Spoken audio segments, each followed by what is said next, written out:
পশ্চিমবঙ্গের নতুন মুখ্যমন্ত্রী শুভেন্দু অধিকারী বাংলাদেশ সীমান্তে নতুন করে কাঁটাতারের বেড়া নির্মাণ করার ঘোষণার পরেই পাল্টা হুঁশিয়ারি দিয়েছেন প্রধানমন্ত্রী তারেক রহমানের পররাষ্ট্র বিষয়ক উপদেষ্টা হুমায়ুন কবির। ৪৫ দিনের মধ্যে ভারতের সীমান্তরক্ষী বাহিনী বিএসএফকে জমি হস্তান্তরের ঘোষণার খবরে প্রতিক্রিয়া জানান প্রধানমন্ত্রীর পররাষ্ট্র উপদেষ্টা।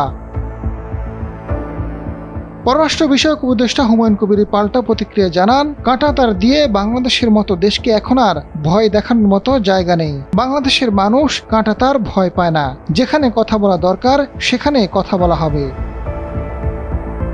বর্ডারে আগে অনেকগুলো মানুষ হত্যা করা হয়েছে জানিয়ে হুমায়ুন কবির জানান, হাসিনার সময় এমন ঘটনা দেখেছি। ওই নমুনা বর্ডারে আর কোনোদিন আসবে না। আর ওই নমুনা যদি কেউ বর্ডারে করতে চায়, এই বাংলাদেশ ওই গোলামের দেশ নয় যে বসে থাকবে। বাংলাদেশের পরিকল্পনা আছে কি করতে হবে।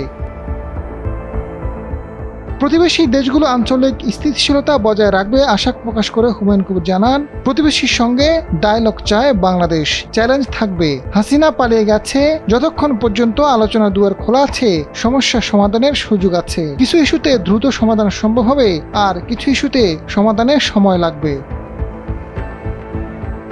ভারতের সঙ্গে বাংলাদেশের সম্পর্কটা প্রাথমিকভাবে কেন্দ্রীয় সরকারের সঙ্গে থাকবে। এখানে তাদের ভেতর রাজনীতি দেখা যাচ্ছে বলে মন্তব্য করেন হুমায়ুন কবির। আজাদ ফারুক, সময়ের আলো।